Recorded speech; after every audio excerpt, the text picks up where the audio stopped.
Une salutation, 4 claquements de main et une autre salutation, c'est ce qu'il faudra que vous fassiez après cet épisode pour vous débarrasser de la malédiction du film que nous allons traiter aujourd'hui dans Jumpscare. Et si vous entendez des pleurs de bébé dans les jours à venir, que des pigeons s'éclatent sur vos fenêtres, que vous faites des nœuds avec vos câbles HDMI ou que des chiens autour de vous meurent, nous déclinons toute responsabilité. En effet, bienvenue dans Jumpscare, votre podcast sur le cinéma horrifique avec un épisode tous les 15 jours le vendredi. Aujourd'hui, un épisode très spécial avec une double dose d'invités, mais je vous laisse la surprise, et un démon maléfique revenu d'un village englouti, c'est Noroi de Koji Shiraishi.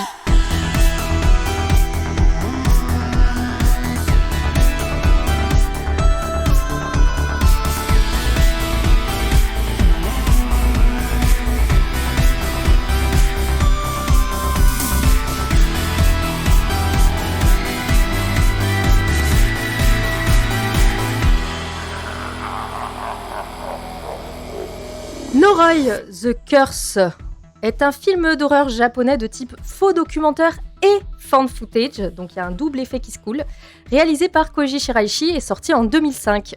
Dans ce film, Masafumi Kobayashi, un journaliste spécialiste du paranormal, a disparu.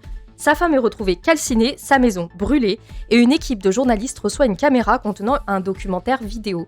Il s'agit d'une enquête sur des phénomènes étranges reliés par la légende d'un ancien démon nommé le Kagutaba. Et nous allons donc traiter de Noroi, à la fois à l'occasion de sa sortie française en Blu-ray et également à l'occasion de la venue en France de son très prolifique réalisateur Koji Shiraishi au festival On vous ment qui se déroule du 5 au 10 mai à Lyon. Et nous recevons pour l'occasion Nicolas, le président de On vous ment. Salut Nico. Bonjour. Salut Nico. Salut. Nous aurons également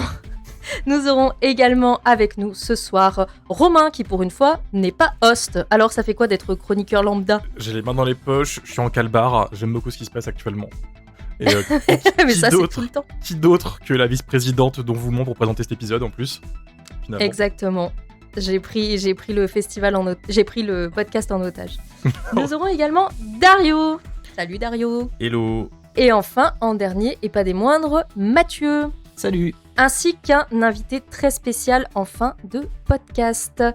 Alors, justement, c'est l'épisode idéal pour parler de On vous ment, et on va parler de quelques projections que nous allons animer avec Jumpscare. Donc, il y aura la soirée Rec 2, présentée par Mylène et Lloyd Cherry, en présence de Jaume Balaguerro, excusez du peu. Rien que ça, déjà.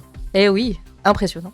La soirée Creep 2, présentée par votre Lily préférée et en présence du réalisateur Patrick Bryce. L'odeur. Sacrée soirée. La soirée la soirée Nanar et Paillettes. Cette année, nous vous proposons un programme exceptionnel avec Blair Witch 2, excusez du peu. Et la soirée sera donc animée par Mylène et moi-même, avec un petit blind test rock emo des années 2000 et un karaoké après la séance. Et enfin, la pièce de résistance occulte de Koji Shiraishi qui sera présentée par Romain et moi-même. Et Record of Sweet Murder présenté par Romain, bien sûr. Exactement. Les deux séances en présence de Koji Shiraishi.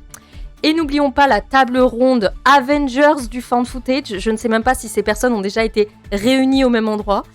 Donc une table ronde sur le found footage avec Daniel Myrick, le co-réalisateur de projet Blair Witch, Jaume Balaguerro, le réalisateur de Rec, Koji Shiraishi, donc Noroi entre autres, Patrick Bryce de Creep, Kit Wong de The Black Door, Troy Wagner de Marble Hornets, et cette table ronde monstrueuse sera animée par votre serviteur Romain ainsi que Alt 236. Oui. Excusez du peu. On se fait caca dessus.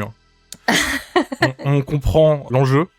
Comme tu l'as dit, on sait pas si ces gens se sont retrouvés déjà dans une salle ensemble. Je pense que c'est inédit. J'ai fouillé, on a parlé avec Nico qui organise l'événement. Il y a eu des événements autour du found footage, mais avoir toutes les légendes dans le même endroit, si tu veux, c'est assez spectaculaire. Mais peut-être que eux aussi sont, tu sais, peut-être que eux aussi sont intimidés, genre oh là, oh non, mais il y a le réalisateur de Noroi. C'est une des questions que j'ai envie d'aborder avec eux, c'est qu'il y a la jeune génération et l'ancienne génération, et t'as ceux qui sont partis des deux générations aussi, parce que Koji Shiraishi était là il y a 25 ans, et en fait il fait toujours des found footage, mais du coup t'as les mecs de Marble Hornet qui sont là, et je pense que eux se retrouver avec tous ces gens à côté, dont le mec qui a fait Blair Witch, tu vois, je pense qu'ils doivent se dire mais waouh. Ah bah ouais, ça doit être assez impressionnant d'avoir tous ces réalisateurs qui se sont influencés l'un l'autre. Oui, Voilà. c'est ça. Si vous êtes à Lyon, ne manquez pas cette table ronde. Sachant que Troy Wagner, quand j'ai proposé des cartes blanches, il m'a proposé 2 films d'emblée, c'était Noroi et c'était Ghostwatch. 2 films qu'on avait passés l'an dernier, donc j'ai dit... Qu'on a passé l'année dernière. Effectivement, Noroi était, j'allais y venir, la carte blanche de Feldup l'année dernière. Et Koji Shiraishi est un habitué du festival On vous ment, puisque même si c'est la première fois qu'il vient à une édition, il y a toujours un petit peu son démon, son fantôme qui hante le festival, déjà parce que on reçoit très régulièrement ses films pour les sélections, mais également il a remporté le prix du public il y a 2 ans, il me semble, avec Safe Word, que j'aime beaucoup. Il est bien Safe Word. Donc c'est un petit peu son festival finalement. Il vient juste pour la première fois, mais il sera déjà en terrain conquis. Donc Koichi Shiraishi, pour ceux qui ne le connaissent pas, c'est un réalisateur donc japonais extrêmement prolifique, puisqu'il a sorti tellement de films que même lui, il ne peut pas tous les citer, je pense. Parfois, il en sort même plusieurs par an. Oui. Et d'ailleurs, avant de parler de Noroi qui nous intéresse aujourd'hui, Romain, est-ce que tu pourrais nous faire une petite contextualisation de la carrière de Shiraishi et aussi du fan footage japonais et nous expliquer un petit peu d'où ça vient tout ça?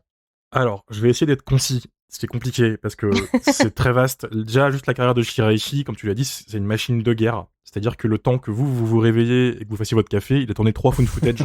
Et là, on parle que des found footage, mais c'est aussi un gars qui fait du clip, du court-métrage, du moyen-métrage, du long-métrage, tourné de manière classique. Mais faut en effet revenir un peu en arrière et faut contextualiser le documentaire et le found footage japonais parce que c'est un vaste univers, c'est un genre à part entière, pour pas dire que c'est une industrie, une sous-industrie du cinéma de genre japonais, très vaste et très prolifique encore aujourd'hui, qui est née du rapport très particulier des Japonais envers la télévision, qui devient le média dominant dès la fin des années 50, avec quasiment 90%, je crois, j'avais vu dans les études que j'avais trouvées, des foyers équipés à l'aube des années 60. C'est une obsession pour eux, vraiment. Et d'ailleurs, plein de cinéastes de l'époque l'avaient remarqué et parlaient de la télévision dans leurs films. Je sais pas si vous connaissez Ozu, excellent cinéaste japonais, qui est connu pour justement filmer la famille japonaise au fil des décennies et qui avait fait le fameux Bonjour, qui est un film culte qui parle de 2 gosses qui font la grève de la faim pour que leur mère achète une télévision. Chef-d'œuvre au passage. Mais voilà. Parmi les programmes très populaires, c'est les émissions paranormales qui s'imposent très tôt car les Japonais sont aussi obsédés par les kaidan, qui sont des histoires de fantômes.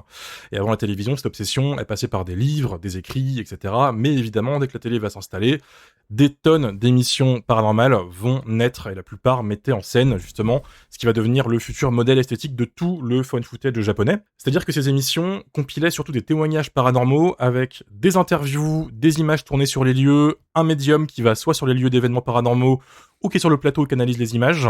Beaucoup d'images repassées à plusieurs reprises avec des très lents zooms sur un bout de pixel un peu plus blanc et tout le public est en mode « Oh, le fantôme !» Dans les années 70-80, cette passion va mener à ce qu'on appelle le boom occulte japonais. C'est-à-dire que les magazines, la télé, les mangas, tout va... Enfin, comment dire, tout le monde va péter un câble autour de ça et ça va lancer une sorte de vraie tendance de l'occulte. Et donc, les émissions vont encore plus se propulser, on va dire, et toute une génération de cinéastes va consommer des tonnes d'histoires, de fantômes, d'esprits, de photographies spirites. D'ailleurs, c'est là qu'une émission légendaire va arriver, qui s'appelle Unbelievable, pardon pour l'accent, qui était présentée par Takeshi Kitano, au passage, et c'est souvent la référence que cite Koji Shiraishi en interview. Et évidemment, le concept n'a pas tardé à être transposé au cinéma, évidemment, parce qu'avec un tel succès, forcément, ça attire les producteurs. Ce qui nous mène à ce qui est considéré comme le premier found footage japonais en 88, même s'il y a débat, car avant ça, il y avait les Guinea Pig, qui sont des faux snuff films, et techniquement, c'est du documentaire, hein, Guinea Pig. Voilà. Il y a débat, on n'arrive pas tous à se mettre d'accord, mais moi, je vois quand même Guinea Pig comme une sorte de version primitive du genre, mais... De toute façon, la caméra, elle existe dans Guinea Pig. Oui, mais parfois non, c'est très bizarrement foutu le premier. Mais le texte au début, de toute façon, te dit que ces images ont été retrouvées. Donc, techniquement, oui, donc c'est du fan. Tu vois, voilà. Mais dans tout ce qui va toucher au found footage paranormal, le fondateur, c'est un film de 88 qui s'appelle Psychic Vision, Jagan Ray. Nicolas, je vois que tu souris, on va pouvoir en parler dans très peu de temps. Réalisé par Teruyoshi Ishii.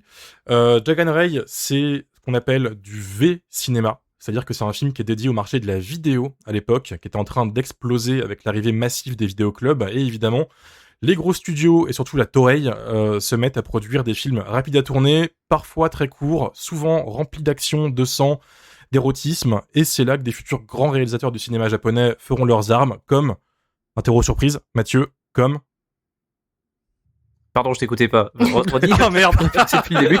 Ah putain, c'était pour toi. C'est dans le V-cinéma que des cinéastes, les futurs grands cinéastes du genre japonais feront leurs armes. Je sais pas, Shinya Tsukamoto. Ah non, tu l'as. Ishi the Killer. Ah oui, Takeshi Miike, ouais. Voilà. Bravo. Rendors-toi, c'est pas grave. Bref. Arrive donc Teruyoshi Ishii et son Jagan Ray, dans lequel une équipe de tournage suit une idole qui enregistre une nouvelle musique qui s'appelle Lovecraft, notez la subtilité au passage, et des événements paranormaux commencent à survenir et ils se rendent compte que la compositrice de cette musique revient d'entre les morts pour se venger de quelques personnes. Film très obscur et pourtant super important dans l'histoire du cinéma d'horreur japonais, car d'un côté, le film pose les bases du documentaire japonais, équipe de tournage, face caméra, fantôme, replay d'images, distorsion sonore, mais là où c'est fou, c'est que le film plante aussi les graines de tout ce qui fera le futur mouvement de la J-horror, bien avant Ringu, et même avant les films de Norio Tsuruta, qui sont souvent cités comme les films matriciels du genre. On retrouve déjà un fantôme féminin et la technologie comme vecteur de malédiction, bref, tout est là. Et encore aujourd'hui, tous les grands cinéastes du genre citent Jagan Ray et son réalisateur comme pape de la J-horror. Nico, d'ailleurs, toi t'étais à Tokyo récemment, et t'as pu manger avec Teruyoshi Ishii.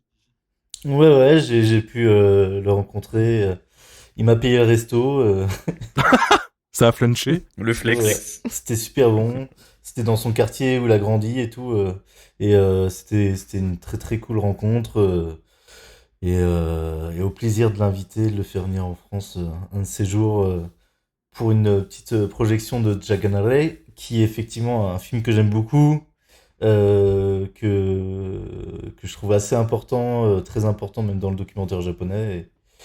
Et voilà, je sais que tu partages aussi la même affection pour ce film. Ah bah c'est Et charmé. voilà, Teruichi, homme adorable, réalisateur très prolifique, parce qu'évidemment, il n'a pas fait que ça, il a fait aussi à la suite beaucoup d'épisodes de Ultraman, il a fait une émission de musique américaine apparemment qui était très très populaire, il a fait plusieurs autres films de télé assez cool, comme celui, et j'ai plus le nom aux mains, mais te rappelleras peut-être celui sur des rockers là. Ah oui, oui, on en avait parlé. On avait fait un film de rocker qui se tape contre des démons en plastique. Oui. Exactement ça. C'est Taro. C'est ça, Taro. Ça, c'est très cool aussi. C'est sur YouTube. C'est sur YouTube, comme beaucoup des films qu'on va citer aujourd'hui, parce que la J-horror se propage avant tout sur YouTube avant de sortir en Blu-ray, sachez-le. Et tous les films qu'on cite, ils ont des noms japonais. Je sais que ça peut être chiant à l'oreille de les retrouver, donc dans la description, je mettrai les noms des réalisateurs et les noms des films cités. Est-ce qu'il t'a parlé un peu de Jagan Ray quand tu l'as vu, ce réalisateur ? Oui, il m'a parlé de Jagan Ray. Est-ce que je me souviens ce qu'il m'en a dit? Pas tant. Super ce podcast. T'inquiète. Ouais, Jagan Ray, de toute façon, on aura l'occasion d'en reparler, un de ces quatre, je pense. De toute façon, après Jagan Ray, va pas y avoir grand chose dans les années 90 pour tout ce qui va être phone footage. Il y a quelques films à droite à gauche. Voilà, il y a Focus et Muzan I, qui sont quand même les deux pierres angulaires du genre à l'époque. Mais quand on avait discuté avec Koji Shiraishi, avec toi, Nico, et nous avait dit que dans les années 90, il y avait pas beaucoup de phone footage parce que il y a eu le fameux attentat au gaz sarin dans le métro de Tokyo, de la secte Aum, qui est donc un attentat qui a vraiment secoué le Japon violemment, où du gaz a été libéré dans le métro Tokyo 8 et ça a tué beaucoup de gens. Et apparemment, Koji nous disait qu'en fait cet événement a calmé tout le monde sur tout ce qui va être horrifique, surtout les productions phone footage, reportages, faux reportages, parce qu'en fait il y avait tellement de vrais reportages horribles à la télévision que ça a calmé tout le monde. Faudra attendre la fin des années 90 pour que le genre revienne un peu et surtout trouve son modèle industriel avec la fameuse franchise Ontoniata Noroi no Video, concept simple et très efficace. C'est une équipe de production qui reçoit des vidéos paranormales envoyées par des particuliers, entre guillemets, alors que c'est totalement eux qui les tournent, hein, évidemment, qui les analysent et qui les compilent en anthologie. Tout est conçu pour brouiller la frontière entre la fiction et la réalité, avec des avertissements en début de métrage qui sont toujours un peu marrants. D'ailleurs, Amélie, t'as fait un super hommage à ça en début d'épisode. En plus, je l'ai noté, j'ai beaucoup aimé. Parce que chaque épisode de cette franchise commence par un message en mode cette vidéo a été purifiée. Vous ne risquez rien, ou on décline toute responsabilité en cas de phénomènes paranormaux après visionnage. Ce que je trouve génial, perso, comme idée. Mais du coup, ça, c'est un trope. Déjà, c'est un trope du found footage paranormal. Et c'est un truc qui est super bien utilisé dans Incantation, Oui, si vous l'avez vu. Qui n'est pas japonais pour le coup, qui est taïwanais, je crois. Où le film est maudit. Et il y a carrément des passages où le film t'hypnotise avec une sorte de prière hyper bizarre et ça joue sur la persistance rétinienne et tout. Moi, je trouve que ce passage, c'est vraiment bien foutu, mais du coup, voilà, il y a une sorte de filiation, quoi. Totalement. Et du coup, ces compilations de vidéos sont tournées très très vite. Vraiment, c'est très petit budget.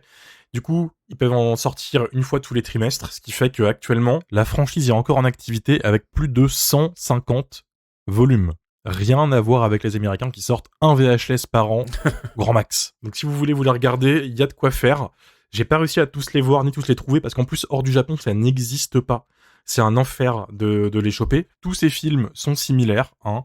L'équipe de production reçoit des vidéos paranormales, que ce soit des apparitions de fantômes, des photographies spirites, des cas de pouvoirs psychiques, ce que vous voulez. Et chaque DVD, c'est une compilation de 1 heure environ. Voilà, ça sort tous les trimestres et ça tient toujours le coup puisque ça fait depuis 27 ans officiellement qu'ils en sortent au moins 4 par an. Plus des épisodes spéciaux, plus des films. Enfin voilà, ils ont fêté ça récemment au cinéma aussi. Enfin c'est vraiment une machine de guerre, Anthony Tanori de vidéo. Enfin machine de guerre à son échelle, puisque j'ai pu discuter avec un des réalisateurs de la franchise, Kazuto Kodama, qui du coup m'a expliqué que oui, il y a des fans, oui, ça vend, mais ça reste toujours une niche quand même au sein du cinéma de genre japonais. Mais que à l'échelle du documentaire, du found footage et de tout ça, par contre, c'est la franchise qui domine.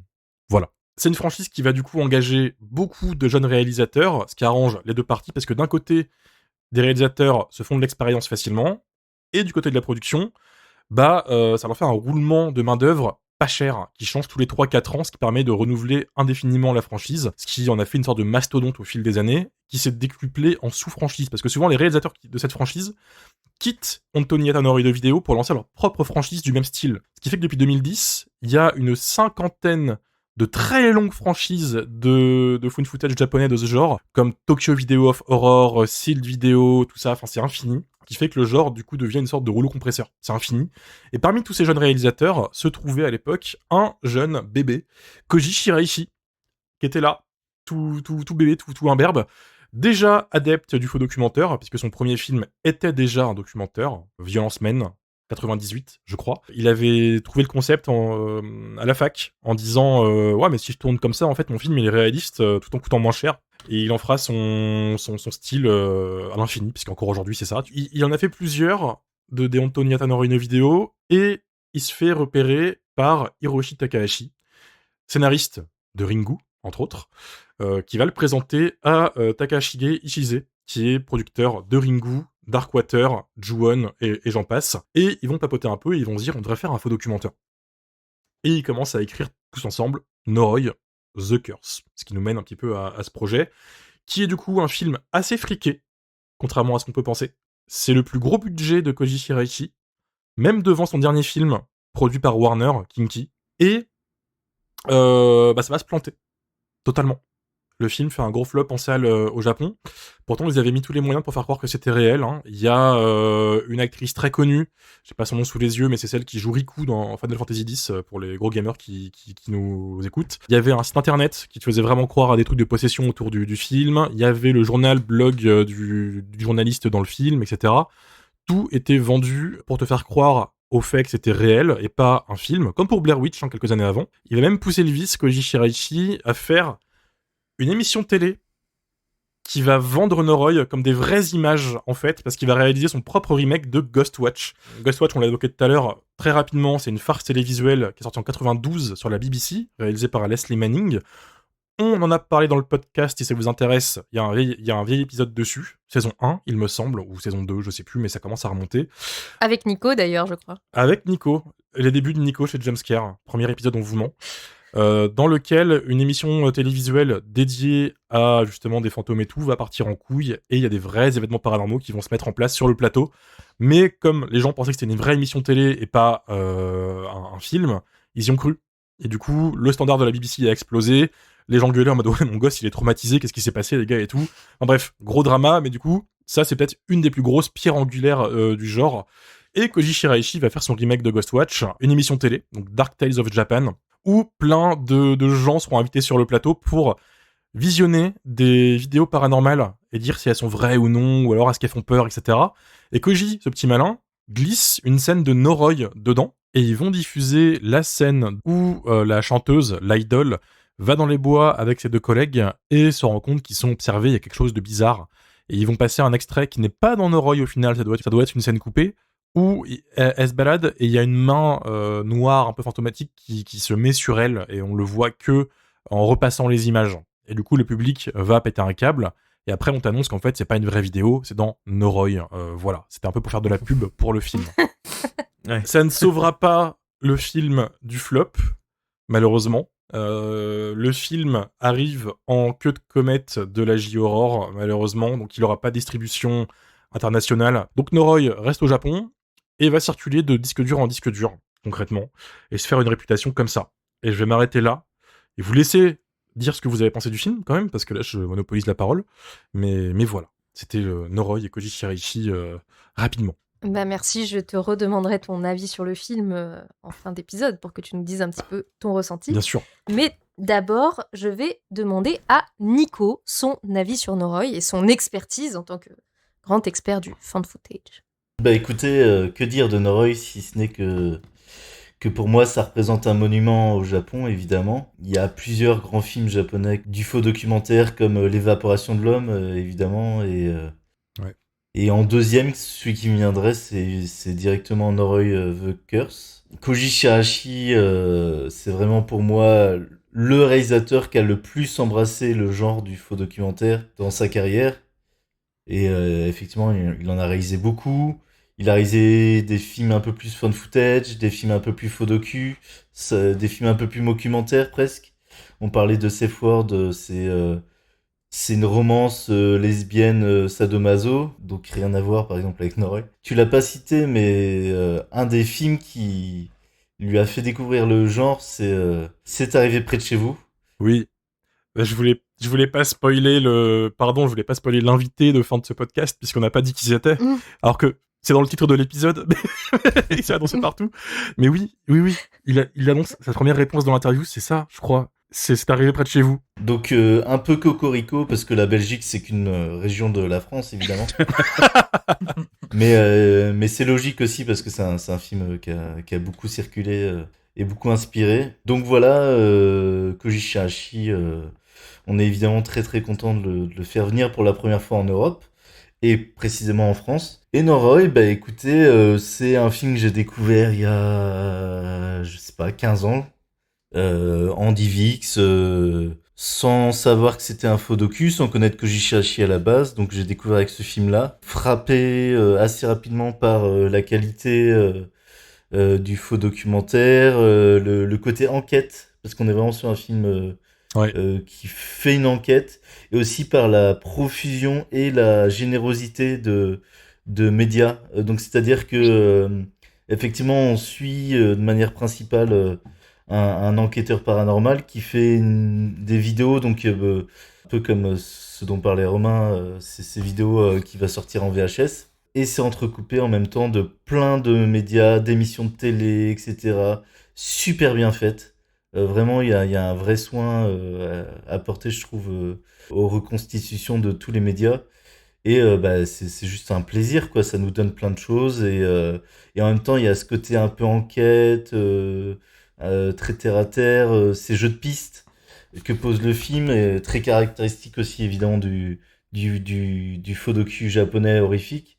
Donc voilà, pour moi, c'est avant tout un plaisir à regarder ce film et puis je sais pas, une espèce de fascination pour le bel ouvrage que c'est, faux docu. Et voilà, ça fait partie de ses meilleurs films évidemment, avec Occulte, avec d'autres films comme même Safe Word récemment. Je sais pas quoi dire de plus, je vais vous laisser un peu développer, mais voilà, moi de mon côté, c'était pas ma première rencontre avec le faux docu, loin de là, mais je pense que c'était ma première rencontre avec le faux docu japonais, ce film-là, et c'est une belle rencontre parce que c'est fait avec beaucoup de talent et de générosité, comme je disais, et je sais pas, moi ça me marque beaucoup, ça me touche beaucoup. Et puis aussi un Koji Shirashi, faut le dire, c'est un vrai respect du médium faux docu.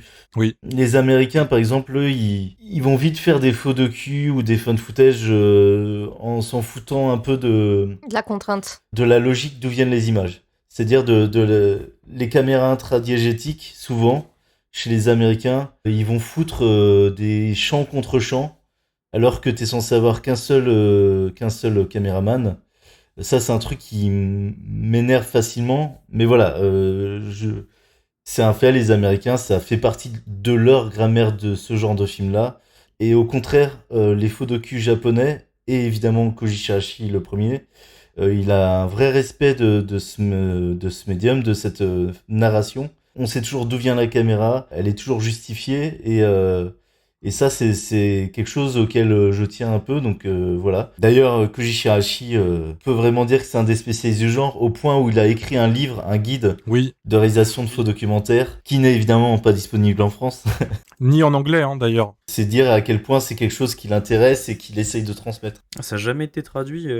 Non, mais tu sais que Koji Shiraishi, il a son heure de gloire que depuis récemment, et que ça commence tout juste à s'exporter difficilement quand c'est pas Noroi, déjà. Parce que Noroi a quelques éditions Blu-ray et commence à être vraiment, vraiment connu, mais le reste, ça reste un peu obscur quand même. Ouais, parce que même il y a 10 ans, quand j'ai commencé à rentrer en contact avec lui, je trouvais que ça... Enfin, pour moi, il restait un peu underground. Après, bah, moi, c'est dans l'émission du festival et de On vous ment, et c'est dans mes missions personnelles. C'est le genre d'auteur que j'ai envie de mettre en avant, donc évidemment, pas mal d'occasions sont l'occasion pour. Oui, puis là, on parle de Noroi qui, comme tu l'as dit, Romain, est le plus gros budget de Koji Shiraishi. Mais dans les moult films qu'il produit chaque année, c'est de la guérilla, quoi, Totalement. comme genre de cinéma. Il a vraiment... il loue une usine désaffectée. D'ailleurs, il en fait un dans le même lieu que Ne coupez pas. Oui. Il loue une usine désaffectée. 3-4 acteurs. Souvent, il joue lui-même dans ses films. Il a une caméra et allez, let's go, on tourne un truc, quoi. Et c'est vraiment... c'est très brut, très direct comme cinéma, ce qui va très bien avec le found footage. C'est ça, c'est même pire que ça. Il a lancé un univers connecté, pas par grande ambition, Kevin Feige, tout ça, MCU, non. Quand on lui a posé la question sur, au final, les trucs qui relient tous ces films, parce que oui, il y a une grande franchise de found footage, Sanritsu, Kaiki World, Kawasugi et Occulte, tout est lié, en fait, c'est une sorte d'univers relié par des vers spectraux, qui sont dans Noroi, déjà. Oui. Sa réponse était marrante, il nous a dit, les gars, je réutilise juste les 3 mêmes acteurs en boucle, ils ont tous le même prénom, comme ça j'économise du temps au scénario, et de l'argent, tu vois, c'est les mêmes mecs en boucle. Et quand il y a un acteur qui a déjà utilisé dans un vieux film, bah, il le rappelle de la même manière, comme ça, hop, les gens sont contents, ils sont en mode, waouh, c'est connecté et tout. Et lui, il est en mode, allez hop, je les ai entubés, on avance, et basta. Il n'y a pas plus que ça m'a fait mourir de rire. Oui, c'était très marrant comme réponse. Et je voulais juste rajouter un dernier truc sur Koji Shirashi, c'est que celui-là, il fait partie peut-être de ceux qui sont les plus réalistes. Alors, Mathieu en parlera parce que il rappelait que des gens disent que c'est un film effrayant, etc., etc. Moi, je trouve que Koji Shirashi, c'est pas tant pour la peur qu'on regarde ces films, même celui-là. Mais bon, ça, je vous laisserai en parler.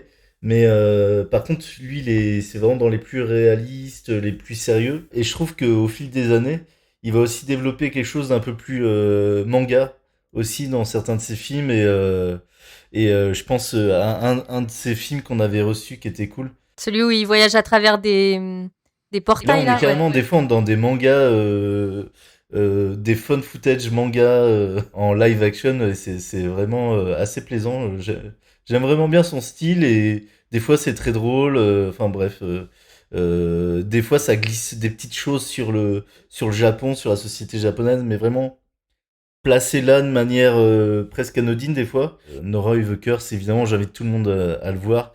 Et j'invite d'autant plus tout le monde à acheter ce magnifique Blu-ray qui vient d'être édité. Mais j'imagine que Romain Il en fait déjà la reparlera promo. un peu plus tard. On en reparlera tout à l'heure du Blu-ray et de l'aventure que ça a été pour le sortir en France, t'inquiète pas. Je vous relancerai, pas de souci. Mathieu, tu as été invoqué tel un démon, donc à ton tour. Ouais, moi j'ai clarifié un petit truc, c'est que de base je suis pas forcément très au fait de ce qui se passait dans le V-cinéma et plus globalement en fait dans le cinéma d'exploitation des années 80 et 90. Autant les années 60-70, ça y a pas de souci, je maîtrise. Autant dès qu'on arrive aux années 80, là c'est un peu plus compliqué.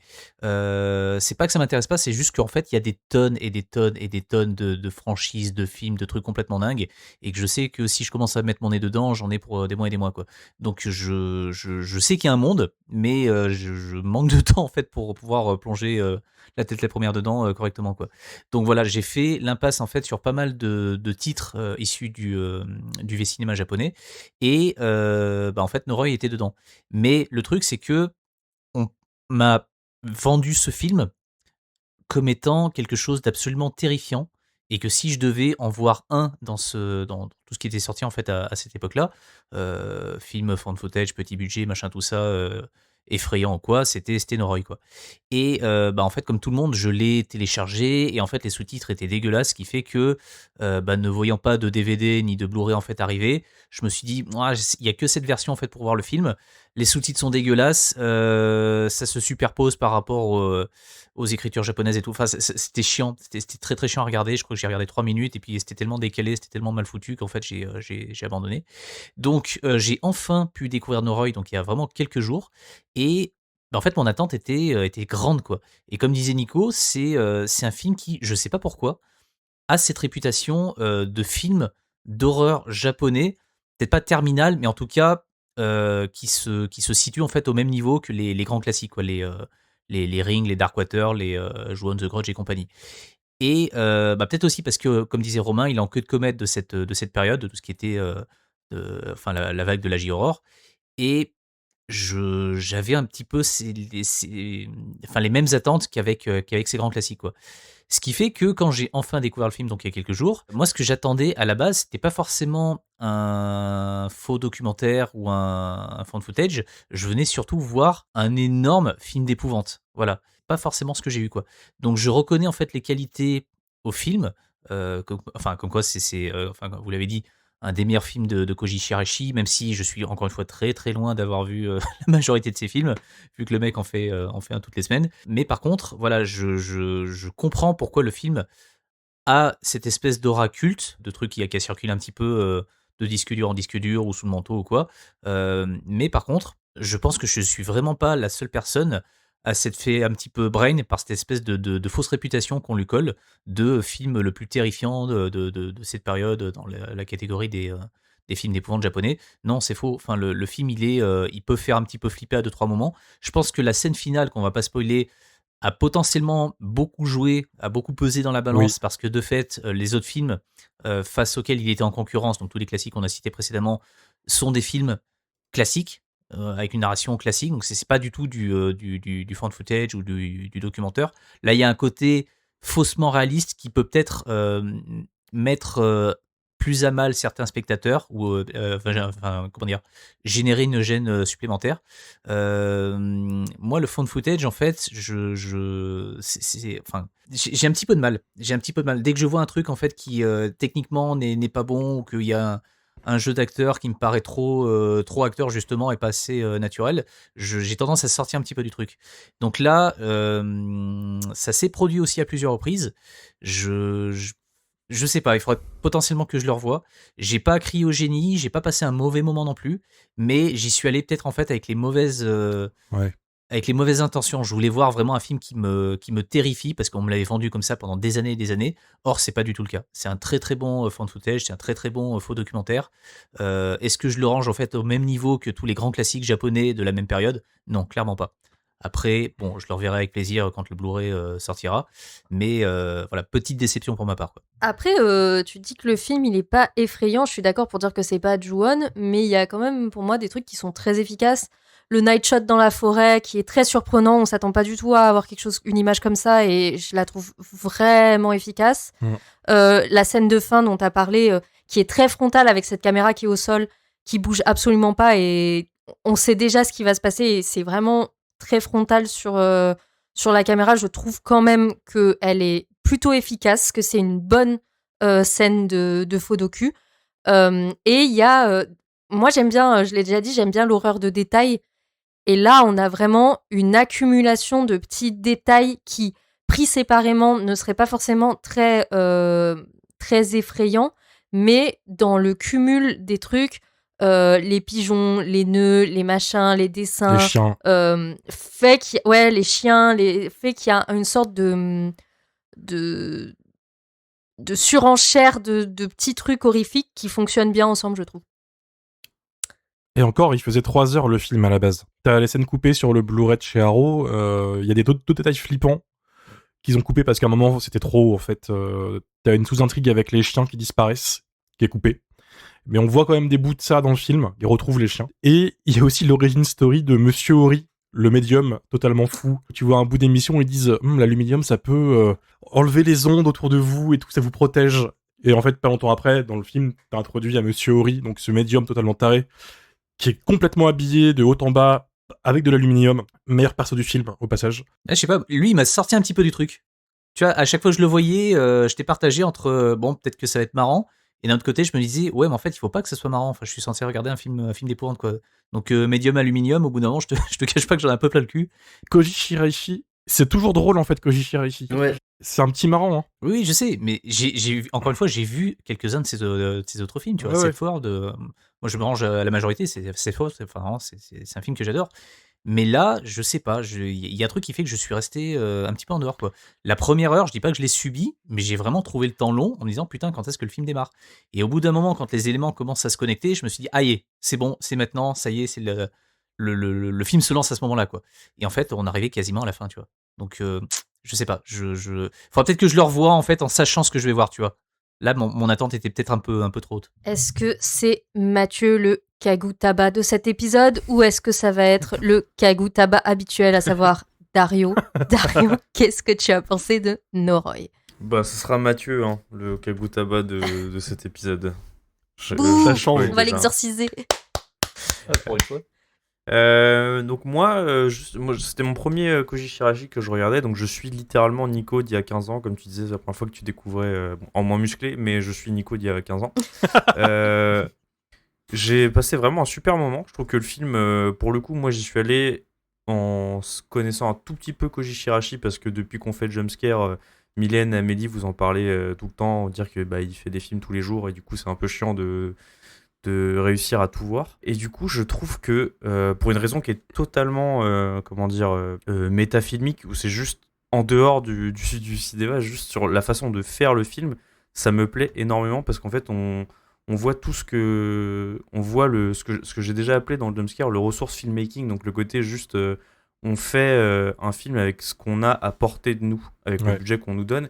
Et je trouve que la gestion du budget, même s'il est plutôt haut, je crois que c'était 2 millions, j'ai vu sur IMDb, même si le budget est assez haut, on sent qu'il y a une économie de moyens et que chaque moment où il y a du budget qui est mis pour les plans, et ben ça fonctionne vraiment énormément. On sent que l'argent a été mis au bon moment dans le film, je trouve. Évidemment, l'économie de moyens va avec l'économie des effets, puisque on parle, t'as mentionné, Amélie, un night shot qui est, je trouve, incroyable, et c'est le seul night shot du film. Donc tout le film, en fait, économise les effets petit à petit pour que justement la fin soit un espèce de festival, entre guillemets, quoi, sans trop aller dans un truc grandiloquent, même si la fin, elle a quand même un côté un peu grand guignol, je trouve.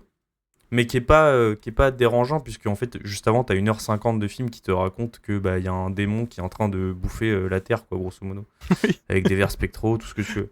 Donc, finalement, je trouve qu'il y a un truc horrifique sur cette scène de fin qui est hyper intéressant, où en fait, on nous ramène à quelque chose de très concret, de très humain, alors qu'on part d'une menace intangible, quoi. C'est genre un démon. J'en dirai pas plus parce qu'on a décidé de pas spoil, mais vraiment, vraiment hyper bien. Le film, ceci dit, est peut-être un poil longuet. Je trouve que bon, sur 1h55 de film, tout n'est pas forcément à garder. Ah, il est mastoc. Hein. Donc Ouais, quand ouais. Romain t'a dit qu'à la base il y avait 3 heures de film, ouais, là ça aurait été un peu abusé, mais peut-être si on peut gagner 10-15 minutes, le film serait vraiment quasiment impeccable. Je pense que là où il y a du gras, entre guillemets, c'est l'émission de télé avec les médiums, mais en même temps, j'ai adoré ce passage. Bah oui. Je trouve ça Tout part en incroyable. Quand c'est fini, je me suis dit, putain, et moi j'aurais trop aimé en fait de juste voir, que cette émission existe, je la regarderais premier degré, quoi.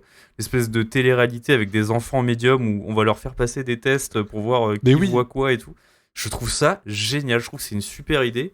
Super bien fait en plus. Ouais, carrément. Donc je pense que la séquence est peut-être un peu longue, mais en même temps, moi personnellement, je l'enlèverai pas, j'ai adoré. Ah, mais va enlever d'autres choses. C'est ça le problème. Mais c'est ça, c'est que pour avoir une enquête qui tient un peu la route sur la durée, il faut quand même mettre plein d'indices. Et du coup, Amélie, t'en as parlé un peu, t'aimes bien les détails. Le film on est à ras-bord, quoi. Il y a des détails partout. Donc, je pense que le montage, ça doit être un sacré casse-tête d'enlever justement de certaines parties pour se dire oui, mais là, Ah ouais. cet indice-là, on l'a gardé exprès. Donc, le truc des chiens, ça marche parce que du coup, il y a 2 plans où on voit qu'il y a des chiens partout et après, on voit qu'ils sont plus là. Ça suffit, il n'y avait pas besoin de beaucoup plus, je pense. Donc, ils ont bien fait de l'enlever. Mais sinon, ouais, c'est vrai que retirer certaines parties, c'est compliqué. Mais Ori, comme tu l'as dit, Romain, évidemment, moi, je trouve que c'est le GOAT. Moi, J'étais sûr. je trouve que j'ai adoré ce personnage. Et je comprends Mathieu, le côté en fait on sait pas si l'acteur il surjoue ou s'il joue juste extrêmement bien en fait la folie des mecs qui sont perchés que tu peux croiser C'est à la vrai Micaline de Nantes, quoi. qu'il a un regard d'illuminé. Il est couvert d'aluminium quand même. Enfin, Bah ouais, s'il mais n'était pas perché, ce serait un peu décevant. ouais, j'adore. Quand ils arrivent à le sortir de chez lui et à l'emmener sur les lieux justement du rituel, il est dans la voiture, il regarde par la fenêtre comme un chien apeuré.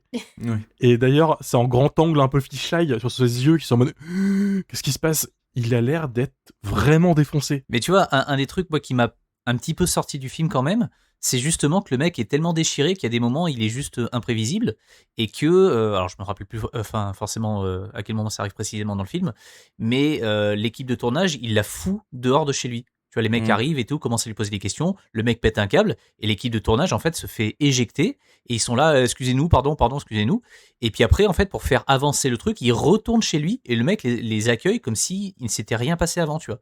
Et en fait c'est ce truc de les mecs n'insistent pas, alors qu'en fait, ils sont venus là pour obtenir des réponses, et en fait, ils sont face à un fou, tu vois, un neuneu qui s'énerve un petit peu, et les mecs n'insistent pas, tu vois, et du coup, ça te rajoute 10 minutes en plus à un film qui est, je trouve, déjà assez long. C'est des réactions comme ça, c'est des... en fait, ils passent leur temps en fait à abandonner trop vite ou à s'excuser. Au bout d'un moment, moi, ça m'a gonflé. Et en fait, à chaque fois que je revoyais ce personnage, j'étais à dire, bon, ok, ça va être rigolo, mais d'un autre côté, narrativement, il y a des trucs qui vont me gonfler, tu vois. Je sais pas si vous saisissez un petit peu le truc. Enfin, je trouve pas ça forcément très très bien écrit d'un point de vue réaliste. Alors, ça fait le café, c'est marrant et tout ce que tu veux, mais du point de vue du réalisme, je trouve qu'il y a un truc en fait qui marchait pas trop à ce niveau-là. Moi, je pense que c'est ton racisme anti-asiatique qui revient au galop. Ton éternel racisme anti-asiatique. Dans 2 semaines, tu iras dire ça à Koji. Moi, je pense que c'est intéressant justement qu'il revienne parce qu'il y a une espèce d'évolution dans sa façon d'enquêter, je trouve, au personnage principal. Où sur la fin, ça devient genre Élise Lucet, quoi. Il rentre, il pète une porte et il rentre totalement par effraction, tu vois. Ils s'en battent les Il y a couilles. il y a une évolution. Au début, il est hyper gentil et après, il commence à se dire bah non, mais en fait, c'est quand même bizarre. Il faut que j'aille plus loin, quoi. Donc ça me dérange pas. Et en plus, moi, j'étais content de revoir Monsieur Ori, tout d'aluminium vêtu. Moi, c'est plus le film me mettait ce personnage à l'écran, plus j'étais content, quoi. Donc Ce qui est super chiant, c'est que Noroi est un des rares fun footage de Koji Shiraishi qui n'est pas connecté à ses autres films. Donc Monsieur Ori, on ne le revoit plus jamais. Ah, Et c'est trop dommage. Alors que lui, il avait un potentiel, tu vois, de revenir. Et peut-être que c'est un vrai mec fou. hein. Alors qu'il y a C'est un les vers ectoplasmiques, il dit. Spectro. Spectro, les vers spectraux. Ceux-là, il en parle. Et ça c'est très Koji Shiraishi. Ouais, c'est les débuts du Wormverse. Mais Ori, j'espère qu'on le reverra un jour. Juste un plan avec la musique d'Avengers derrière, je me fous à poil. Bah, Romain, c'est pas toi qui as pas donné ton avis? Bah, déjà, est-ce que Dario, t'avais fini ton avis? J'avais juste noté un truc sur le côté rigolo du film, et je pense que Romain va en parler, mais Parle-nous du côté rigolo du film, Dario. moi je suis assez d'accord, parce que Romain, tu l'as évoqué, mais il y a quand même des moments rigolos, je trouve, où le film, on sent que il y a un peu un côté pince sans rire, ou juste, alors ça va être horrible sorti du contexte que je vais dire, mais le moment où il y a un plan sur la petite fille, et qu'après il y a un arrêt sur image, et que la voix off dit « elle est morte 2 semaines après », j'avoue, j'ai explosé de rire. J'ai explosé de rire. Mais je pense que c'est fait exprès et que le côté comique, il marche vraiment bien, surtout au début, avec cette émission télé, ce truc avec cette gamine, etc. Et on perd petit à petit l'humour pour rentrer dans un truc un peu plus sérieux. Et je trouve que c'est assez bien géré, justement, ce côté double façon de raconter des histoires, quoi. Puisque l'humour disparaît petit à petit. Même si Ori est toujours là, le GOAT. Et du coup, effectivement, Romain, tu nous as expliqué beaucoup de trucs sur le found footage japonais, mais tu nous as pas donné ton avis sur Noroi. C'est pas très bien. Je déteste. J'aime. Tout comme Nico et tout comme je pense pas mal d'auditeurs qui nous écoutent, Noroi, je suis tombé dessus il y a 15 ans aussi dans une copie 360p qui est dégueulasse. Sous-titrée avec le cul, vraiment. Mais ça, c'est l'expérience classique J-Horror des années 2010. Donc tu te nourrissais de copies dégueulasses qui circulaient de disque dur en disque dur, parfois sans sous-titres, mais tu matais le film quand même. Voilà, c'est comme ça qu'on se faisait notre culture à l'époque. Jamais j'aurais pensé revoir ce film dans une bonne copie, mais comme quoi tout arrive. J'adore Noroi, mais je trouve qu'en fait, c'est la bonne porte d'entrée pour mater du Koji Shiraishi, et c'est la bonne porte d'entrée vers le found footage japonais, et le documentaire japonais. Parce que d'un côté, Noroi est comme un film extrêmement sobre. Quand Oui. on regarde d'autres films de Koji Shiraishi, toi, Amélie, toi, t'avais vu d'autres films de lui avant de voir Noroi. Oui, où ça finit avec des créatures assez dégueulasses qui flottent, des histoires. Il y a beaucoup d'histoires qui sont beaucoup plus fantastiques. Là, on reste quand même s'il y a un démon, et du coup, ça reste fantastique, on reste quand même sur un truc assez sobre. Il n'y a pas de créatures en CGI dégueu qui surgissent à la fin du film. Oui, non, c'est ça. Et il a fait des trucs bien plus vénères aussi. Il a fait grotesque, qui se rapproche beaucoup plus du splatter que du paranormal, tout ça. Il est bien sale celui-là. Ouais, lui c'est vraiment horrible pour le coup. Noroi, en fait, comme ça je rejoins ce que disait Mathieu, c'est pas encore Koji Shiraishi. Il y a les graines de Koji Shiraishi, c'est bébé Koji qui est derrière la caméra. Il s'est pas encore découvert. Pour moi, Shiraishi, on va le découvrir quelques années plus tard, quand il va enchaîner plusieurs trucs. Donc il va faire Occulte, qui est beaucoup plus Koji Shiraishi dans l'âme. Occulte, c'est un caméraman joué par Koji Shiraishi, d'ailleurs, qui va suivre un gars qui va faire un attentat dans Tokyo. Bien sûr, référence à l'attentat du gaz sarin, on en parlait au début d'épisode. Il fait cet attentat parce qu'il entend des divinités Lovecraftiennes lui dire « fais ça ». C'est excellent. Vraiment, c'est excellent. Et à côté, il fera Ura Horror, horreur illégale, traduit en français, qui est juste une compilation de courts-métrages de 5 minutes où il va pouvoir expérimenter, visuellement surtout. Et c'est là où il va pouvoir commencer à développer son style un peu what the fuck, ses créatures cheloues, sa passion pour les vers, tout ça. Et quand tu regardes tout ça et que tu reviens à Noroi, tu te dis wow, il y a quand même un fossé. Après, comme je l'ai dit, il y a quand même des bouts du Koji Shiraishi qu'on connaît maintenant dans Noroi. Quand j'ai pu lui parler, on lui demandait de revenir un peu sur Noroi 20 ans après, parce qu'il a 21 ans le film. Et lui, il remarque, quand il voit sa filmographie maintenant de haut, avec du recul, que Noroi est en effet très différent de ce qu'il a fait ensuite, mais qu'il y a déjà cette idée quand même de divinité pour qui les humains ne sont rien. Le mythe de Cthulhu, vraiment, qui est toujours présent en arrière-plan, c'est sa grosse inspiration, Lovecraft, il adore. Et il y a déjà quelques bribes de ça avec le Kagutaba. Il utilise un terme qui est sympa dans l'interview, c'est que ça se compare à un éboulement sur la route. C'est naturel, en fait, tu peux rien y faire. Ça te tombe dessus et tu peux absolument pas résister. Et il y a déjà cette idée-là dans Noroi. Donc en fait, j'ai été un peu dur en début de prise de parole en disant que c'est pas Koji Shiraishi, c'est du Koji Shiraishi évidemment, mais c'est vraiment au final un film de fin de cycle. Noroi symbolise la fin de l'apprentissage de tout ce qu'il a appris dans les franchises de Honto Niata Noroi no Video, dans ses premiers found footage, etc.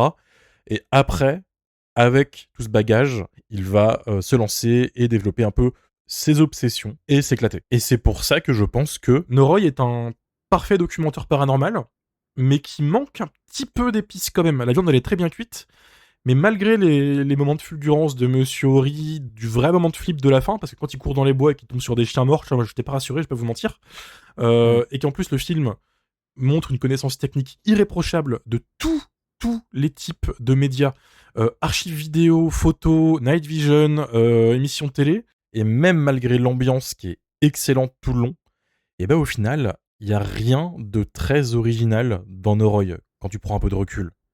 Et même Koji Shiraishi, quand on lui a parlé, on lui a demandé est-ce qu'il était surpris que ce soit Noroi, son film qui perce à l'international, et ben oui, il l'était un peu. Mais peut-être parce que justement, c'est son film le moins zinzin, tu vois. Enfin, le moins zinzin. Et c'est le côté J-horror aussi. C'est-à-dire que le côté J-horror fait qu'il va pas en montrer des caisses, ça va pas partir dans des monstres, dans des vers cosmiques vraiment. Il va y aller dans Occulte, il met des vers de terre en JPEG dégueulasses dans le ciel, il s'en bat les couilles. Parce que du coup, sur Noroi, il y a de l'argent, mais il est dans la retenue. Mais après, il aura plus d'argent, mais il va pas se retenir. Ça, c'est assez intéressant. Et passé Noroi, il va s'éclater à faire des visuels totalement fous ou à faire des films avec des créatures très cheap visuellement, que ce soit des maquillages un peu douteux ou des effets spéciaux numériques, où vraiment on n'est pas loin du JPEG ou du GIF, GIF, oh mon dieu, je sais plus, mal incrusté dans l'image. Mais du coup, il justifie ça de manière assez intelligente parce que selon lui, les fantômes, les yokai, les créatures, les divinités captées par la caméra, pas dans notre dimension et ne sont pas vraiment visibles normalement à l'œil humain. Elles sont dans une autre réalité. Et du coup, ça apparaît très bizarrement à la caméra. Ce que je trouve intelligent comme moyen de justifier le manque de budget au niveau des effets spéciaux. Faut voir sa série de found footage qui est sur YouTube en HD, sous-titré anglais, qui s'appelle Senritsu Kaiki File Kawazugi, qui font tous 1 heure et quelques. Là, c'est un florilège de créatures mal incrustées, mais du coup, il se fait tellement kiffer que c'est génial. Et en plus, c'est sa fameuse franchise où le protagoniste, Kudo, a des excès de violence envers les fantômes, envers les gens, et frappe tout le monde. Ça, c'est marrant. Je vous le conseille. Mais oui, Noroi, pour moi, c'est la bonne porte d'entrée vers le genre. Et ça reste quand même un putain de film avec des moments assez efficaces, dont la fin que je trouve excellente. Je spoilerai pas, évidemment, mais il y a une séquence avec des flammes, et on va dire, allez, les 20 dernières minutes, quand le film, justement, commence à mettre un petit peu de côté le réalisme, que comme si Koji Shiraishi lui-même comprenait que ça y est, tu vois, il a prouvé à tout le monde qu'il pouvait faire un faux documentaire quasiment parfait.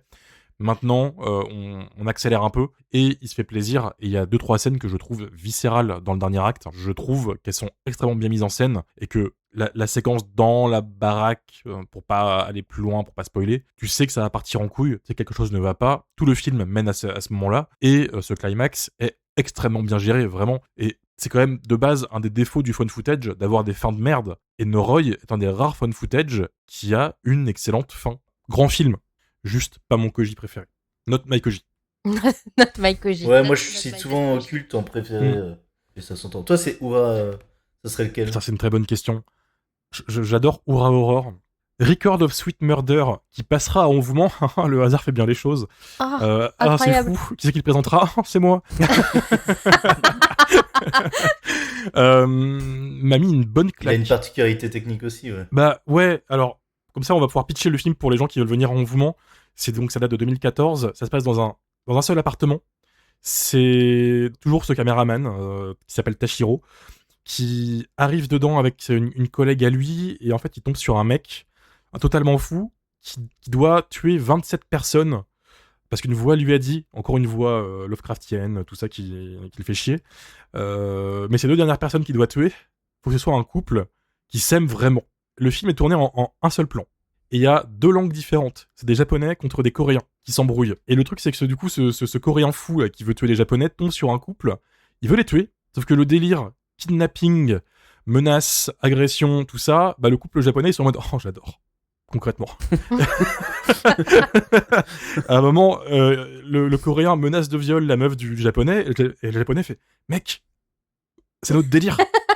Tu vois, genre, ça part en vrille, mais hyper loin, et c'est génial, et c'est filmé en un seul plan, et c'est très bien joué aussi, il y a vraiment... Voilà, et sinon, je pense que c'est occulte, parce que je suis un normie. En tout cas, venez découvrir, Allez-y. rencontrer Koji à Lyon, et puis venez faire dédicacer potentiellement la première édition de Noroi, car tu peux en parler, tu as participé tu as œuvré dans l'ombre pour que ce film Je n'ai sorte pas en que France, œuvré, non tu as œuvré avec moi, mon cher, soyons honnêtes, et arrête d'être humble un peu, lance-toi des fleurs. Noroi the Curse arrive en effet en Blu-ray là, au moment où on vous parle, chez Factoris Film. C'est miraculeux que ça sorte en France. Il y avait une édition Blu-ray en Angleterre chez Arrow Vidéo dans un coffret J-Horror. C'est sorti en Australie dans une super édition, mais qui coûte la peau du cul. Et jamais j'aurais imaginé que ça sorte en France. Encore moins avec une VF. Ça, c'est la surprise de l'édition. Pour la petite histoire, c'est juste que j'ai été mis en contact avec cet éditeur pour faire des bonus pour un autre projet. Et dans la discussion, il me glisse qu'il y a quelques films japonais, dont un truc là, Noroi. Noroi the Curse. Lui, je pète un câble et je dis, bah, sors-le tout de suite, en fait. Et il a été cool. Ils ont vraiment été à l'écoute sur ce qu'on voulait faire avec Nico, parce que du coup, je t'ai mis dans la boucle très vite, parce que bah, ça me paraît normal, tu vois. Comme le Blu-ray sort pile avant Envoûment et que Koji vient, enfin, tout s'est bien goupillé. On a un entretien exclusif avec Koji Shiraishi qu'on a fait un lundi matin sur Zoom avec toi, Nico, et Lisa Dijon, qui est notre interprète, avec un Koji tout sourire, tout sympa. On a parlé 2 heures avec lui. L'interview, elle est dans le Blu-ray, sous-titrée, traduite. Franchement, pur moment. Il est super généreux parce qu'il faut savoir que pendant longtemps, Koji Shiraishi ne parlait pas de Noroi. Il voulait pas dire comment il avait fait le film, d'où ça venait et tout, il gardait le mystère. À chaque fois qu'on lui posait la question, il disait genre je peux pas en parler. Et personne savait genre si c'était parce qu'il voulait pas en parler de lui ou parce qu'il pouvait pas légalement en parler, tu vois, on savait pas. Et en fait, depuis quelque temps, il s'en fout complètement. Et du coup, là, il a lâché plein de trucs trop cool, plein d'informations, pas que sur Noroi, hein, sur sa carrière, sur le found footage, sur le genre en général. C'est vraiment cool qu'on ait ça. Moi, je fais mon premier bonus face caméra dedans. Le fameux. Félicitations. Et oui, enfin, je rejoins les grands. De base, on l'avait tourné avec Darius Bonus, fun fact. Ouais. Et oui, en VHS. Et Romain, il a pas assumé après. J'étais mauvais. Je lisais un prompteur et en fait, c'était pas naturel du tout. Ça rendait pas hommage au truc. Et malgré la VHS qui était cool, l'aspect VHS qui était sympa, j'ai tout reshoot chez moi au propre, mieux. Et en fait, ça rend beaucoup mieux. C'était pour le bien du bonus, malheureusement, mais du coup, on gardera l'idée de faire un bonus en VHS plus tard, j'espère. Voilà. L'idée, avec ce projet, comme on en parlait avec Nico quand on le faisait, c'était que les gens puissent découvrir Koji Shiraishi légalement, déjà, ce serait bien, en France. Mais surtout, si ça se vend bien, qu'on sorte les autres, évidemment. Donc achetez-le, s'il vous plaît. Achetez-en 2 même. Achetez-le, on veut voir Safe Word en Blu-ray, s'il vous plaît. Oui. Fun fact, c'est pas le premier Shiraishi qui sort en France. Quand même. Il y a Grotesque. Et grotesque, ouais. Grotesque est sorti en France, mais du coup, il vaut super cher maintenant. Le Blu-ray est à 200 balles, si vous le voulez. Et il y a très longtemps, pour les plus anciens qui nous écoutent, et ceux qui sont là, Mathieu par exemple, tu vas t'en souvenir forcément, au début des années 2000, il y avait plein de vagues de DVD de cinéma asiatique. Il y avait HK Vidéo, tout ça. Et je sais pas si tu te souviens de Mad Asia. Oui. Mad Asia sortait plein de films asiatiques en steelbook. Et ils ont sorti Jurei, la malédiction, qui est un peu le plagiat de Ju-On de Koji Shiraishi. Mais genre plagiat pleinement assumé. Hein. Il y a vraiment un fantôme qui fait le même bruit, c'est le... Comme ça. Donc voilà, ça existe si vous voulez vous faire plaisir. Pour les found footage, on espère pouvoir en sortir d'autres quand même. Voilà. Eh bien, merci à vous d'avoir travaillé sur ce beau projet. C'était fut un plaisir. C'est chez Factoris, c'est ça? Factoris Films, c'est sorti, les gens commencent à le recevoir au moment où on fait le podcast. Ah, j'avais demandé quand est-ce qu'il sort. Ah bah Nico l'a dans les mains. Oui. Nico l'a dans les mains. C'est vrai. Il est beau, un beau Très joli. digipack avec un super artwork. Franchement, le taf il est bien fait, je suis content. Il y a une affiche de Romain, de la tête de Romain à Et l'intérieur. il y a des bouts de Romain dedans. Et surtout, il n'y a pas de faute d'orthographe au verso du Blu-ray quand même. Non, Faut le signaler. il y en a une. Il y a une majuscule en trop quelque part, c'est le jeu, trouvez-la. Voilà. Une faute C'est pas une d'orthographe. faute d'orthographe. C'est ça. Non, mais non, Ah, on n'est pas chez Spectrum ici. Bref, allons-y. Eh bien, merci à mes camarades de Jumpscare de nous avoir donné leur avis sur Noroi. N'hésitez pas à vous le procurer en Blu-ray pour découvrir ce merveilleux film pour ceux qui ne le connaissent pas et à découvrir le reste de la vaste filmographie de Koji Shiraishi. En attendant, toute l'équipe de Jumpscare, sauf Dario. Oh Eh oui, non, j'ai pas eu mes pauvre congés. Dario, il peut pas. Toute l'équipe de Jumpscare vous attend à On vous ment pour de nombreuses projections, des présentations de films, des événements, et puis on sera là pour chiller, donc n'hésitez pas à venir nous voir. Koji sera là. Merci beaucoup Nico. Koji sera là. Merci à vous pour l'invitation. Bah, comme toujours, hein, t'es comme chez toi, t'as tes propres On a déjà pantoufles. choisi le film de l'an prochain. Hein, vous verrez. C'est vrai. Donc tu seras là à nouveau l'an prochain pour nous présenter une nouvelle pépite du found footage ou du documentaire. Et en attendant, moi, je vous laisse avec Koji Shiraishi, qui est donc traduit par Lisa Dijon, que vous avez déjà entendu sur l'épisode Devil Dead Trap. Et bien, passez un bon moment avec Koji, et puis à très bientôt. Salut. Bisous. Bisous. Ah, tu sais quoi, avant que cette interview se lance, je rajoute un petit mot. Ce sera la petite scène post mi, je sais pas, c'est entre les deux. Je rends hommage à Lisa avant qu'on lance l'interview. Parce que Lisa s'est tapé 2 heures de traduction en direct un lundi matin. Et la pauvre, elle est pas à fond dans le cinéma d'horreur. Donc déjà, pardonnez-la quand elle écorche des noms de cinéastes connus de cinéma horrifique, notamment Joe Carpenter, le frère de John, j'imagine. Mais surtout, Lisa ne savait pas que Koji faisait des réponses extrêmement longues. Et la pauvre, elle a lutté pendant les 2 heures. Elle a été excellente. Vraiment, grand merci Lisa pour ce taf que t'as fait. Vraiment, grand merci.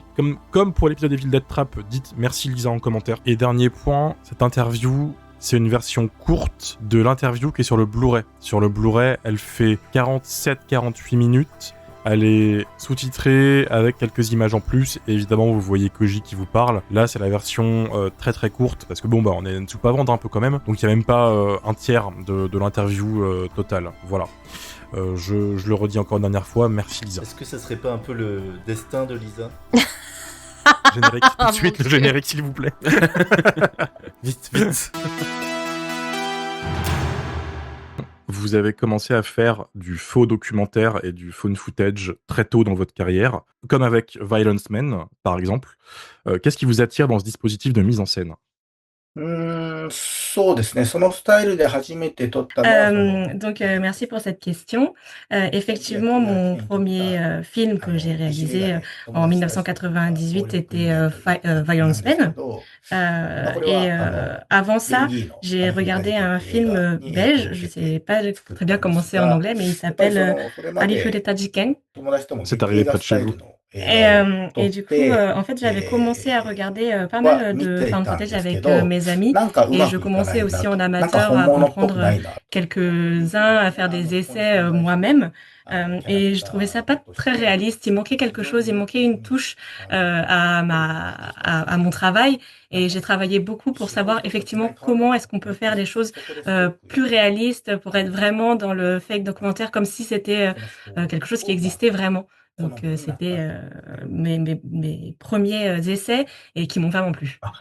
ありふれた事件っていうのは、あと、英語だとメンバーイツトーク。そうですね、直接的にはやはり C'est arrivé près de chez vous, c'est vraiment ma première rencontre avec ce genre de fake documentary. Mais c'est effectivement celui-là qui m'a marqué et qui m'a fait un déclic sur le fait que j'aimais vraiment ça. Mais avant ça, au Japon, il y avait aussi Jagande, donc je pense que tu connais aussi, enfin vous connaissez. Voilà, Jaganle. Et c'est extrêmement quelque chose que je regardais et que j'appréciais beaucoup. Et je me suis dit, c'est vraiment sympa, mais il y avait encore ce problème que je trouvais que c'était très joué, on dirait un petit peu, c'était trop théâtral, j'arrivais pas vraiment à me mettre dedans. Donc c'est effectivement quand j'ai vu mon autre film belge que j'ai trouvé ça beaucoup plus réalistique. On dirait que c'est des vrais acteurs, même dans la façon de filmer, même si on sent que c'est fait comment dire, à la main avec une caméra portée, on est vraiment dedans, on est vraiment à l'intérieur. Donc c'est à partir de là que je me suis dit que c'était ce genre qui me plaisait vraiment. Du coup, pour continuer mon autre problématique, donc j'avais compris que j'aimais ces faits documentaires et que je voulais pouvoir prendre des vidéos dans ce style-là. Mais j'étais dans une université qui était très pauvre, on avait très peu de moyens et je faisais partie du club cinéma de l'université. Et on a, à cette époque, eu la chance d'avoir une petite caméra de 8 mm. Et on était très, très contents d'avoir ça. Et on s'est dit que on allait commencer à prendre nos premiers essais avec cette caméra. On a pris presque 2 ans à faire des petits films chaque jour. Et en fait, on trouvait ça vraiment très réaliste et on était dedans, quoi. Le rendu était vraiment propre. Donc c'est grâce à c'est grâce à ça qu'on a commencé, que j'ai fait mes débuts, quoi. いうことで、今でもこの、手法に魅了されているっていう感じです。Alors, d'où est venu le projet Noroi the Curse? そうですね。当時、私が、Alors, à l'époque, moi, je travaillais déjà du coup sur Hontonia Tanoi no Video et je produisais un petit peu et j'ai regardé aussi Ling de Takahashi et je sais pas si vous connaissez Onmyoji, c'est une sorte de magie qui était moi je connais pas non plus, qui était utilisée à l'époque Heian, donc dans le Japon. Et je voulais faire justement un film, c'est ça. Un film avec du coup ces personnes qui utilisent cette magie, donc qui s'appelle le Onmyoji. Je l'ai fabriqué et je l'ai montré au scénariste du coup de Ling, Monsieur Takahashi. Je lui ai présenté et il était vraiment convaincu par ce que je lui avais montré et on s'est dit qu'on allait commencer à travailler ensemble à partir de là. On est parti sur plein d'idées avant de se mettre d'accord sur Noroi. Mais c'est vraiment à partir de cette petite partie que je lui ai présentée où j'ai filmé justement des Onmyoji que je l'ai convaincu. 内容に落ち着いて、じゃあこれでいきましょうという話になったという感じです。Et justement, comment vous avez dirigé vos acteurs sur Noroi? Est-ce que vous avez laissé une part d'improvisation aux acteurs ou au contraire, est-ce que c'était très écrit? まあ、オーディションの時は、大枠 Pour les auditions, d'abord, on avait décidé un scénario, mais on avait une partie où on les laissait aussi s'exprimer en liberté. Mais par contre, sur le film, on avait aussi un scénario qu'il fallait respecter. J'avais écrit des lignes forcément on avait écrit des lignes forcément qu'il fallait lire, mais on voulait pas que la personne ne fasse effectivement que lire son texte. On a laissé aussi une part de liberté dans la façon où elle voulait l'exprimer tant que le message passait et qu'il n'était pas déformé. On laissait cette liberté d'expression aux acteurs. 台本の内容に沿って演じていただいたっていう感じです。 Et Noroi surprend par sa longueur aussi. Il y a une vraie ambition scénaristique par rapport à beaucoup de faux documentaires horrifiques qui sont beaucoup plus courts de base, voire même des courts-métrages. Est-ce que vous pouvez revenir un peu sur le processus d'écriture avec le scénariste Naoyuki Yokota et de ce que je comprends Takahashi aussi? 高橋宏さんは内容には全く感知してないです。本当に最初の私を。Déjà, je voudrais revenir sur un point, mais j'ai pas écrit avec Takahashi-san. Il m'a beaucoup supporté sur le projet, mais excuse-moi, ça va être moi qui me suis trompée sur mon interprétation. Mais c'est lui qui m'a supporté et c'est lui qui m'a mis dans le projet. Et effectivement, avec Yokota qui m'a été présenté un petit peu après, c'est lui qui a un petit peu fait le cœur, on va dire la base de Noroi. Et en fait, sans cut, on avait tourné pratiquement 3h30 de film, donc c'était assez intense. Et notamment, ce que j'ai beaucoup aimé avec lui, c'est qu'il aime bien en fait les sonorités. Effectivement, c'est lui avec lui, notamment que j'ai trouvé le mot kagutaba, qui sonnait assez horrifique. En fait, il était, quand il était dans ses études, dans une sorte de glee club, donc il était passionné par les sons, les musiques, les sonorités, il avait une sensibilité par rapport à ça, et c'est ce que j'ai beaucoup apprécié chez lui. Malheureusement, il est parti, il est décédé d'une maladie il y a quelques années, donc on ne pourra pas lui discuter, mais voilà. 病気で亡くなってしまったんですけど、彼の功績は本当に大きいと思いますね。Noroi est construit comme une enquête qui fait allusion à une histoire bien plus grande dont le spectateur et les protagonistes n'aperçoivent que les contours. Est-ce que vous aviez, vous, une mythologie complète dès le départ ou avez-vous volontairement laissé des zones de flou, même dans votre propre scénario? そうですね。なんか見え方として、その音楽でも少し似た音楽を Alors, moi j'aime beaucoup les films du coup de Joe Carpenter, du coup, notamment The Things, où effectivement il ne montre pas forcément, mais il fait ressentir. Et c'est quelque chose que je voulais aussi transmettre dans Noroi, c'est-à-dire laisser un petit peu des zones qui ne sont pas montrées pour laisser l'imaginaire des personnes marcher, quoi. Et donc, ce que j'aimais beaucoup aussi, c'est laisser des petits détails par-ci, par-là. Et en fait, au bout d'un moment, on se rend compte que les détails se recoupent. Et forcément, c'est à ce moment-là où le spectateur se rend compte un peu plus en profondeur de ce qui se passe. Et c'est un sentiment que j'aime beaucoup et que je voulais aussi retransmettre dans Noroi.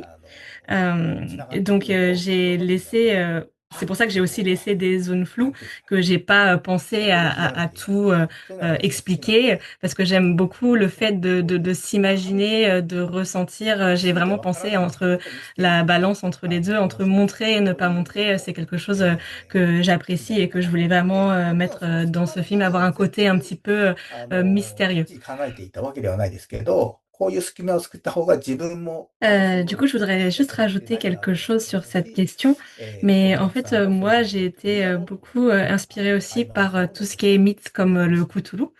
Donc, d'avoir un monde imaginaire avec une sorte de dieu maléfique qui est présent et qui, entre guillemets, influence de manière maléfique la Terre, les humains. J'avais un petit peu cette idée en tête, mais j'en ai parlé à personne. Je pense que même Yoko Tassan n'était pas au courant, c'était dans ma tête, mais c'est avec cette idée que j'ai aussi construit Noloi. Et je fais en fait ne pas faire participer une sorte de dieu maléfique, mais le faire vivre sous une malédiction ou sous un fantôme ou quelque chose qui se rapproche de ce qu'on connaît un peu plus.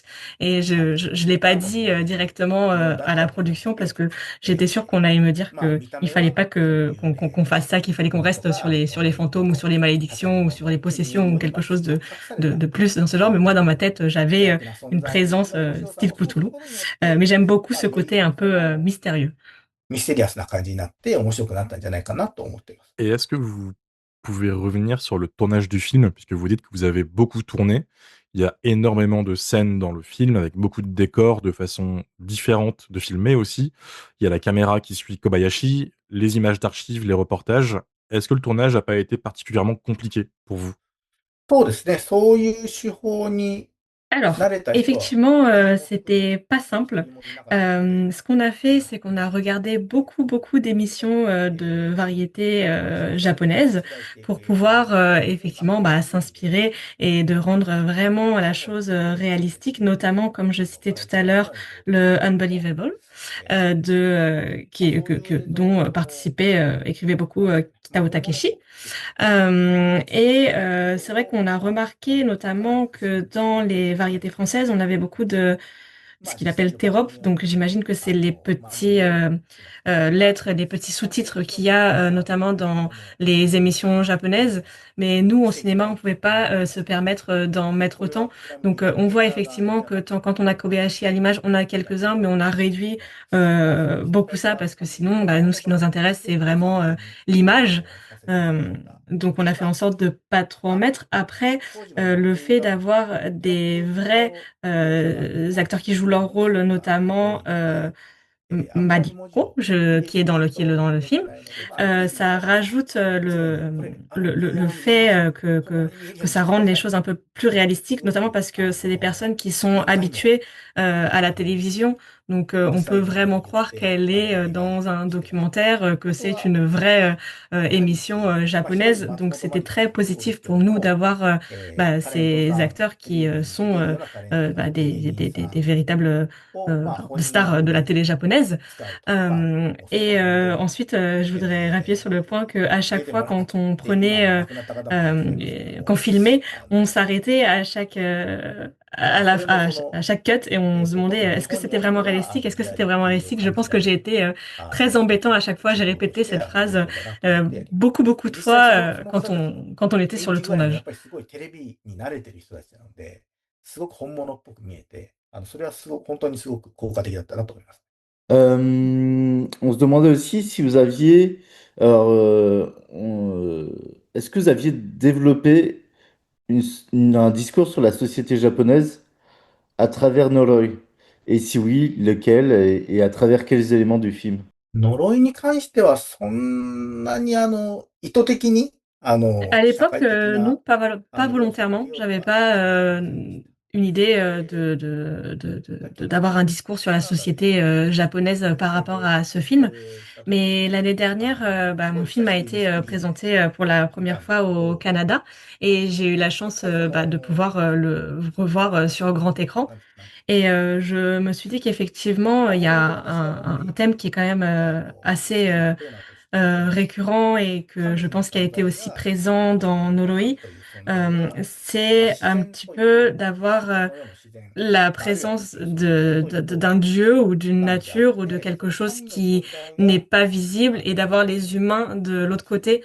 Donc c'est un peu avoir une sorte de dimension qui est propre à chacun. Et je pense que cette dimension qu'on ne peut pas voir peut un peu faire peur, peut un peu intriguer, être mystérieuse, qu'on peut voir ça un petit peu aussi comme des catastrophes naturelles, des choses dans lesquelles on n'a pas le contrôle en fait. Donc c'est peut-être ça aussi que j'ai voulu mettre dans ce film à l'époque, mais ce n'était pas volontaire, c'était pas conscientisé.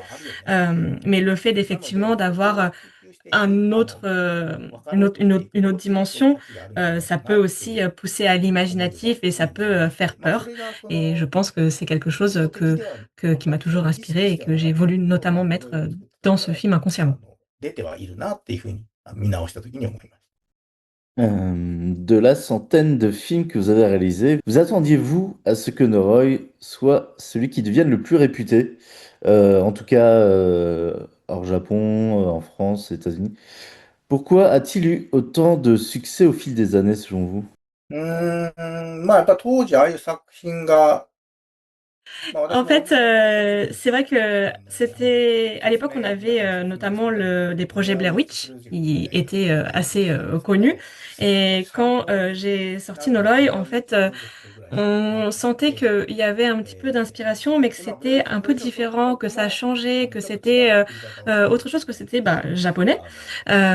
Effectivement, à l'époque, moi, j'étais pas du tout connue, mais comme j'ai eu la chance d'avoir des acteurs qui étaient connus de la télévision japonaise, effectivement, ça a un petit peu intéressé les gens. Et il y a eu une sorte de vague pour savoir effectivement qu'est-ce que c'est que ce film dont l'actrice connue sort. Et ça a pas fait vraiment de hit à l'époque, mais je pense que c'est quand même un petit peu resté dans les esprits. Et en fait, au fil du temps, au Japon, je sais qu'on a parlé un petit peu plus de mon film, que ça a un petit peu fait le tour et c'est on va dire la célébrité entre guillemets est un petit peu venue après. Et notamment quand j'ai fait ce film, moi je pensais beaucoup à l'étranger. Je voulais vraiment que les personnes d'autres pays se rendent compte un petit peu de la mythologie japonaise, de la nature japonaise, un petit peu effectivement ce film qui fait découvrir le Japon. Et je pense que c'est pour ça aussi que ça a été un peu connu à l'étranger et que ça a marqué plus de personnes. Euh, j'ai vraiment insisté effectivement sur ce côté mystérieux, plus réalistique, un peu occulte, et je pense que c'est ça aussi qui a plu. Mais je pensais vraiment pas que ça allait être mon top 1 des films les plus regardés à l'époque. Il y a l'année dernière, j'ai produit aussi Kinkichiho ni Atta, je sais plus comment on l'a traduit, mais En France, c'est juste Kinky. en français, je Kinky, ok. Et effectivement, j'avais un tout petit peu plus d'argent que pour Noroi, mais pourtant, j'ai pas vraiment réussi à faire ce que j'aurais aimé faire encore. Ça fait 20 ans que j'attends d'avoir plus d'argent pour réaliser un film encore plus réalistique que j'aimerais beaucoup encore réaliser, mais j'ai pas réussi à dépasser ce que j'ai produit avec Noroi. 作品を作ってます。はい。Adapté d'un roman dont l'auteur cite Noroi comme source d'inspiration, justement. Donc, d'une certaine manière, la boucle est bouclée. Est-ce que ça change votre regard sur Noroi de voir qu'il influence aujourd'hui une nouvelle génération d'œuvres et d'artistes? そうですね。あ、まあ、À l'époque où j'ai réalisé Noroi, il n'y avait pas de réseaux sociaux. Donc, j'avais pas vraiment de retour. Je savais pas ce qui se disait. On pouvait pas lire directement les impressions qu'on faisait après avoir réalisé un film.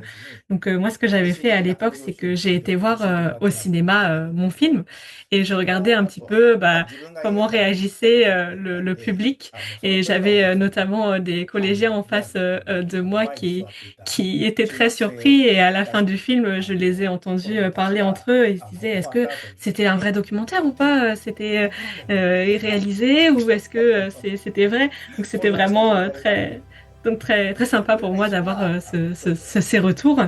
Effectivement, même dans les magazines, on n'évoquait pas mon film. Je savais pas. Pour moi, c'est juste une œuvre que j'ai fait et qui a été oubliée.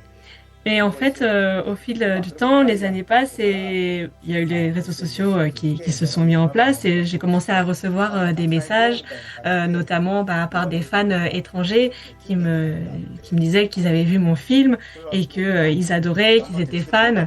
Donc, quand j'ai eu ces retours, je me suis vraiment dit, oh, je suis content de l'avoir fait, je suis content d'avoir mis l'énergie pour ce film. Et je suis aussi content de voir que ça peut influencer la nouvelle génération. Finalement, je suis fière d'avoir fait ce 作品を film. 作る上での力にもすごくなってますね。嬉しいです。すごく